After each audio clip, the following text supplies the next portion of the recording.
ஓம் சாய்ராம். ஓம் ஸ்ரீ சாய் ரக்ஷக் சரணம் தேவா. அன்பு சகோதர சகோதரர்களே, ஸ்ரீ சாய்நாதரின் அருள்மிகு வரலாற்றை சொல்லும் சாய் சச்சரிதம் தொடருக்கு உங்களை அன்புடன் வரவேற்கிறோம். இன்று நாம் காணப்போகும் அத்தியாயம் 24. இந்த அத்தியாயத்தில் பாபாவின் அற்புத கருணை, பக்தர்களின் பிரார்த்தனைகளுக்கு அவர் தரும் பதில், மேலும் நம் வாழ்க்கையில் நம்பிக்கையின் முக்கியத்துவத்தை உணர்த்தும் நிகழ்வுகள் இடம்பெறுகின்றன. இந்த அத்தியாயத்தில் இன்று நாம் காணப்போகும்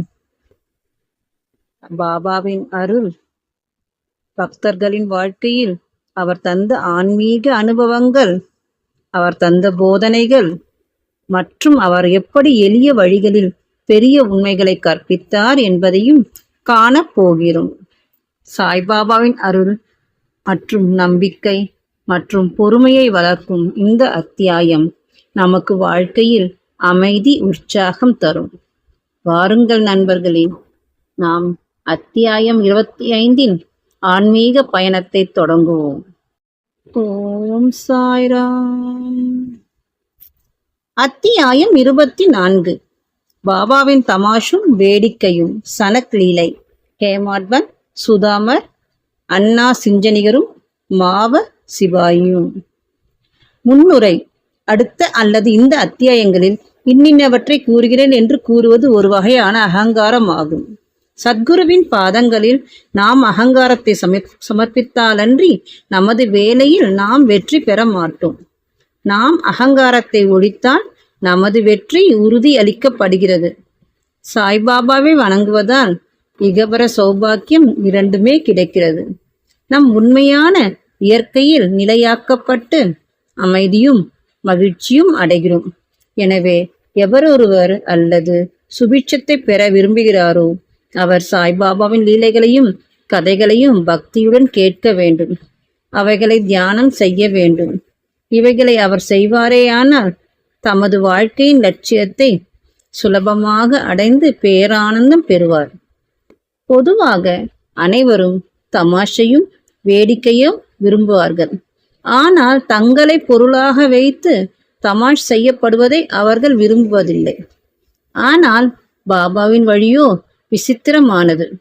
அவைகள் அபிநயத்துடன் சேரும்போது பொதுமக்களுக்கு மிகவும் ஆர்வமூட்டுவதாகவும் அறிவுரை தருவதாகவும் இருக்கின்றன. எனவே கேலிக்கு அவர்கள் இலக்காயினும் பொருட்படுத்துவதில்லை. ஹேமாட்பன் தனது சொந்த அனுபவத்தையே கீழே குறிப்பிடுகின்றார். சனக் லீலை. ஷீரடியில் ஞாயிறுதோறும் சந்தை நடைபெறும். அண்டையிலுள்ள கிராமங்களிலிருந்து மக்கள் அங்கு வந்து தெருவில் பந்தல் கடைகளை போட்டு தங்களது பொருட்களையெல்லாம் விற்பனை செய்வர். ஒவ்வொரு மாலையும் மசூதியில் ஏறக்குறைய கும்பல் வந்துவிடும். ஆனால் ஞாயிறு மாலையே மூச்சு திணறும் அளவுக்கு கூட்டம் கூடிவிடும்.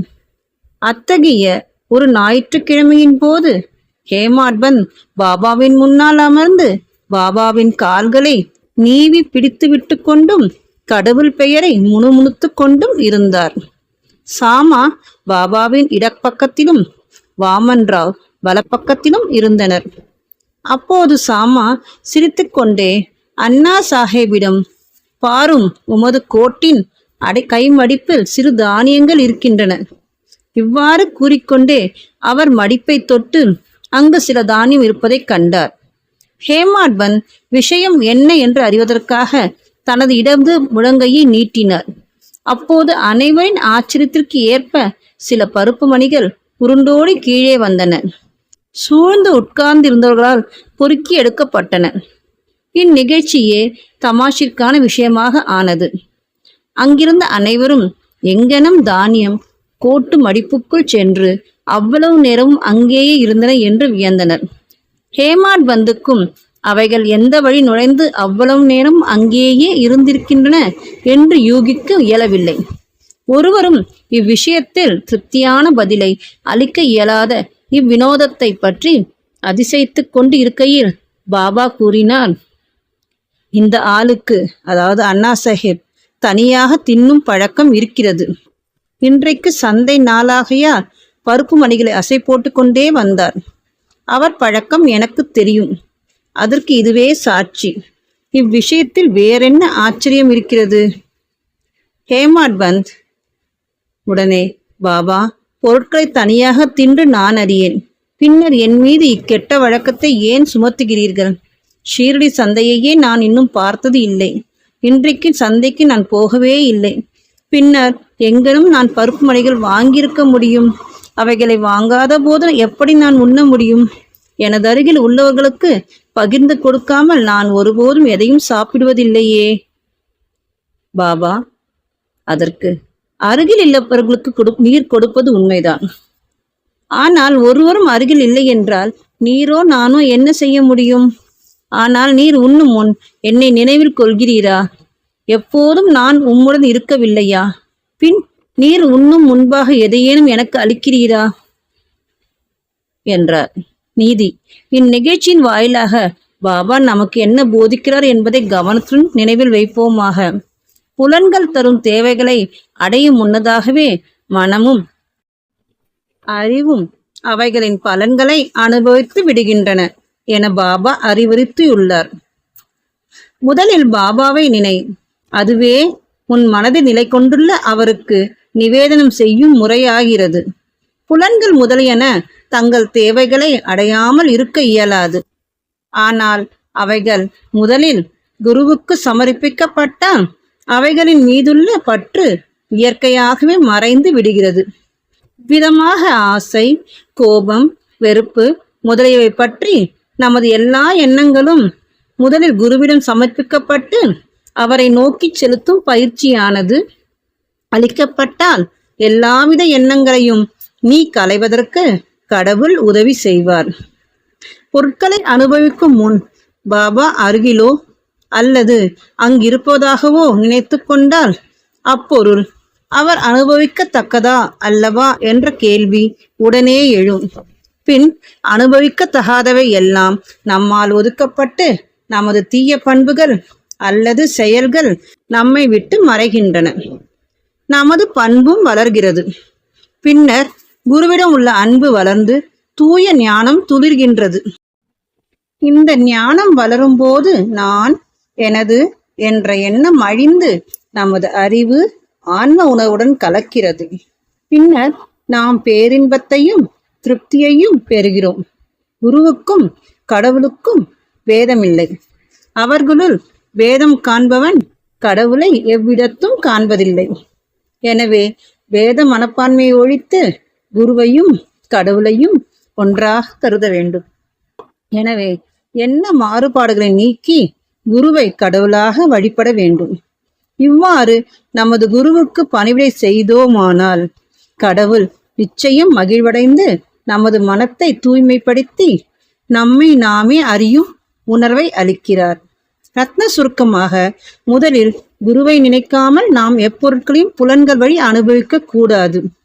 இவ்விதமாக பயிற்சி அளிக்கப்பட்டால் நம் மனம் பாபாவில் நிறைந்து பாபாவின் தியானம் விரைவில் வளரும். பாபாவின் சகுன ரூபம் எப்போதும் நம் கண்முன் இருக்கும். பிறகு பக்தி, பற்றின்மை, முக்தி யாவும் நம்முடையதேயாம். இங்கனமாக நமது மனக்கண்களில் பாபாவின் ரூபம் நிலைப்படுத்தப்பட்டால் நாம் பசி தாகத்தையும் இச்சம்சார வாழ்க்கையையும் மறந்து விடுகிறோம். உலக போகங்களில் நமக்கிருக்கும் ஞாபகம் மறைந்துவிடும். நமது மனம் அமைதியையும் மகிழ்ச்சியையும் அடையும். சுதாமரின் கதை. மேற்கூறிய கதை சொல்லப்படும் போது ஹேமாட் பந்த் அதே மாதிரியான சுதாமரின் கதையை நினைவு கூறுகிறார். அதே தத்துவத்தை அக்கதையும் விளக்குவதால் இங்கே கொடுக்கப்பட்டிருக்கிறது. ஸ்ரீகிருஷ்ணரும் அவரது அண்ணனான பலராமரும் சுதாமர் என்ற கூட படிக்கும் நண்பருடன் சாந்தி பீனி என்ற அவர்களது குருவின் ஆசிரமத்தில் வசித்து வந்தனர். ஒருமுறை கிருஷ்ணரும் பலராமரும் காட்டிற்கு விறகு கொண்டு வருவதற்காக அனுப்பப்பட்டனர்.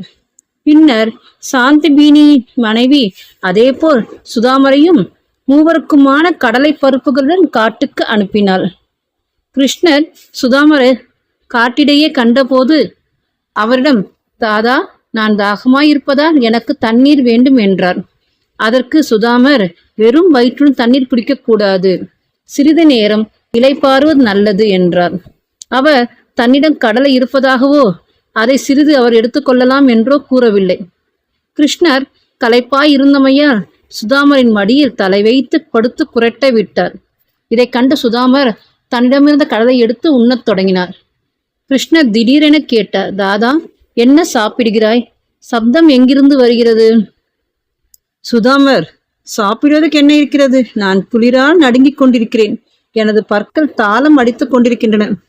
விஷ்ணு சகஸ்ரநாமத்தை கூட என்னால் திருத்தமாக பாராயணம் செய்ய முடியவில்லை என்றார். இதை கேட்ட சர்வ வியாபியான கிருஷ்ணர், மற்றவர்களது பொருட்களை உண்ணும் ஒரு மனிதனை கனவில் கண்டேன். அதை பற்றி கேட்டபோது தின்பதற்கு ஒண்ணுமில்லை என்ற பொருளில் என்ன மன்னா தின்பதற்கு உள்ளது என்று கேட்டான்.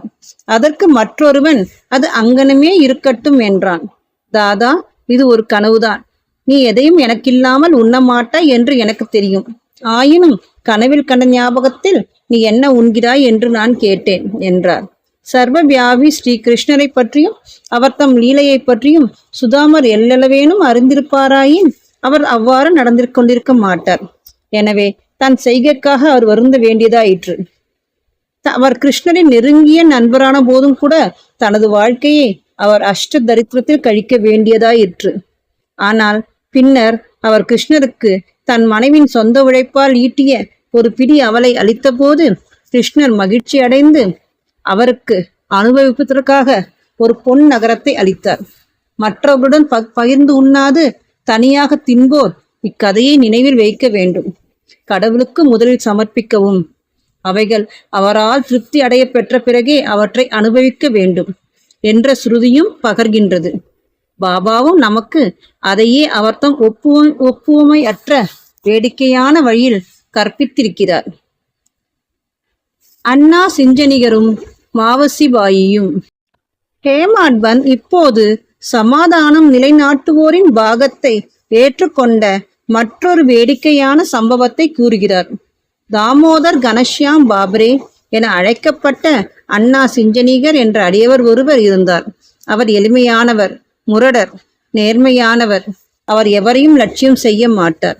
எப்போதும் கரவின்றி பேசி எல்லாவற்றையும் கைமேல் காசிலேயே நடத்தினார். வெளிப்படையாக கடுமையாகவும் வசப்படாதவருமாய் இருந்த போதும் அவர் நட்பண்புடையவராயும் கள்ளமின்றியும் இருந்தார். எனவே சாய்பாபா அவரை நேசித்தார். ஒரு நாள் ஒவ்வொருவரும் ஒரு வழியில் சேவை செய்வதைப் போன்று அண்ணாவும் தலை நிகுனிந்து நின்று கொண்டு கைப்பிடியில் இருந்து இடது கைக்கு பிடித்து நீவிக் கொண்டிருந்தார். அம்மா என்று பாபாவாலும் மாவசிபாயி என்று பிறராலும் அழைக்கப்பட்ட கிழ விதவையான வேணுபாயி கௌஜல்கி வலது புறத்தில் அவளுக்கே உரிய விதத்தில் சேவை செய்தாள். மாவசிபாயி தூய உள்ளத்துடன் கூடிய முதியவள். அவள் தன் இரு கைவிரல்களையும் கோர்த்து கொண்டு பாபாவின் அடிவயிற்றை சுற்றி அழுத்தமாக பதித்து பிசைந்தார். அடிவயிறே தட்டையாக விடும்படியாக வேகத்திலும் சேவை செய்து கொண்டிருந்தார். பாபா இப்படியும் அப்படியும் புரண்டு கொண்டிருந்தார். மற்றொரு புறமிருந்த அண்ணா நிதானத்துடன் இருந்தார். ஆனால் மாவசிபாயின் அசைவுகளுடன் அவளது முகமும் அசைந்தது. ஒரு தரம் அவளது முகம் அண்ணாவின் முகத்திற்கு மிக அருகில் வந்துவிட்டது. வேடிக்கையான பண்புடைய அவள், ஓ, இந்த அண்ணா ஒரு கெட்டவன். அவன் என்னை முத்தமிட விரும்புகிறான். அவனுக்கு தலை நரைக்கும் வயதாகியும் என்னை முத்தமிடுவதில் அவனுள் வெட்கப்படவில்லை என்றார். இச்சொற்கள் அண்ணாவை கோபாவேசம் அடைய செய்தனர். முஷ்டியை மடக்கிவிட்டு கொண்டு அவர், நான் என்ன ஒரு கெட்ட கிழவன் என்றா கூறுகிறாய்? நான் அவ்வளவு முட்டாளா? நீயே சண்டையை ஆரம்பித்தாய், என்னுடன் சண்டையிட்டுக் கொண்டிருக்கிறாய் என்றார். அங்கிருந்த அனைவரும் அவர்களுக்கிடையே நடைபெறும் விஷயங்களை ரசித்துக் கொண்டிருந்தனர். அவர்கள் இருவருமே பாபா சமமாக நேசித்தார். சண்டையை நிறுத்த விரும்பிய அவர் இவ்விஷயத்தை மிக திறமையாக கையாண்டார். அன்புடன் அவர் கூறினார், அண்ணா, ஏன் அனாவசியமாக இக்கூச்சலையும் குழப்பத்தை உண்டாக்குகிறாய்? தாய் முத்தமிடப்படும் போது உள்ள நெறியின்மை அல்லது தீங்குதான் என்ன என்பது எனக்கு விளங்கவில்லை என்றார். பாபாவின் மொழிகளை கேட்ட இருவரும் திருப்தி அடைந்தனர். எல்லாரும் மனமகிழும் உள்ள நிறைவுடன் சிரித்தனர். பாபாவின் குணாதிசயம், பக்தர்கள் பால் அவரின் சார்பு. பாபாவின் அடியவர்கள் அவர்களுக்குரிய வழியிலேயே அவருக்கு சேவை செய்ய அவர் அனுமதித்திருந்தார். இதில் பிறர் தலையிடுவதை அவர் விரும்பவில்லை. உதாரணமாக, இதே மாவசிபாயி மற்றொரு சந்தர்ப்பத்தில் பாபாவின் அடிவயிற்றை தேய்த்து விட்டு கொண்டிருந்தாள். அவள் உபயோகித்த கடுமையும் வேகத்தையும் கண்டு மற்ற அடியவர்கள் எல்லாம் மனம் தளர்ந்து கவலை கொண்டவர் ஆனார்கள். அவர்கள், ஓ அம்மா, இன்னும் நிதானமாகவும் மெதுவாகவும் செயல்படு, அல்லாவிடில் பாபாவின் இரத்த குழாய் நரம்பு இவைகளை உடைத்து விடுவாய் என்று அவளும் கூறினார்கள். இதன் பேரில் பாபா உடனே தம் இருக்கையை விட்டு எழுந்தார். தமது சட்காவை தரையில் ஓங்கி அடித்தார். அவர் கோபாவேசம் அடைந்தார். அவரது கண்கள் நெருப்பு துண்டம் போலாயின. ஒருவருக்கும் அவர் முன்பு நிற்கவோ பேசவோ தைரியம் இல்லை. பின்னர் அவர் சட்காவின் ஒரு முனையை தன் இரு கைகளாலும் எடுத்துக்கொண்டு வயிற்றுள்ள தொப்பிலில் குச்சியின் ஒரு நுனியை அமுக்கினார். மற்றொரு நுனியை கம்பத்தில் பொருந்த வைத்து 2-3 அடி நிலமுள்ள அந்த சட்கா முழுவதும் அடிவயிற்றுள் சென்றுவிட்ட மாதிரியாக தோன்றியது. இன்னும் சிறிது நேரத்தில் அடிவயிறு கிழிந்துவிடுமென்று மக்கள் பயந்தனர். தூண் உறுதியானது, அசையாதது. பாபா அதன் அருகில் மிக மிக நெருக்கமாக போகத் தொடங்கி தூணை பலமாக அணைத்தார். எந்த வினாடிலும் வயிறு கிழியுமென எதிர்பார்க்கப்பட்டது. அவர்கள் எல்லாம் பீதியடைந்து என்ன செய்வதென்று தெரியாமல் பயத்தாலும் வியப்பாலும் ஊமையாகி நின்றார்கள். பாபா தமது அடியவனுக்காகவே இவ்விதம் கஷ்டப்பட்டார். மற்ற அடியவர்கள் மாவசிபாயிடம் அவளது சேவையில் இன்னும் நிதானமாக இருக்கும்படியும் பாபாவுக்கு எவ்வித வலியையோ தொல்லையையோ உண்டாக்க வேண்டாம் என்றும் குறிக்கவே விரும்பினர். நல்லெண்ணத்துடனே அவர்கள் இதை செய்தனர். ஆனால் பாபா இதை கூட பொறுக்கவில்லை. தங்களது நல்லெண்ண முயற்சியால் பெருந்துன்பம் விளைவிக்கும் இத்திடீர் விளைவைக் கண்டு அவர்கள் ஆச்சரியம் அடைந்தனர். காத்திருந்து பார்ப்பதை தவிர அவர்களுக்கு வேறொன்றும் செய்ய முடியவில்லை. அதிர்ஷ்டவசமாக பாபாவின் ஆவேசம் சீக்கிரம் குளிர்ந்தது. அவர் குச்சியை விட்டு விட்டு தன் இடத்தில் வந்து அமர்ந்தார். இதிலிருந்து அடியவர்கள் மற்றவர்கள் சேவைகளை குறுக்கிடக்கூடாது என்றும் தாங்கள் விரும்பிய வண்ணமே பாபாவுக்கு அவர்கள் சேவை செய்ய விட்டுவிட வேண்டும் என்கிற பாடத்தை தெரிந்து கொண்டனர். ஏனெனில் அவர்கள் செய்யும் சேவைகளின் மதிப்பையும் தகுதியையும் பாபா அளக்க வல்லமையுடையவராய் இருக்கிறார். ஸ்ரீ சாயை பணிக. அனைவருக்கும் சாந்தி நிலவட்டும். ஓம் சாய்ராம்.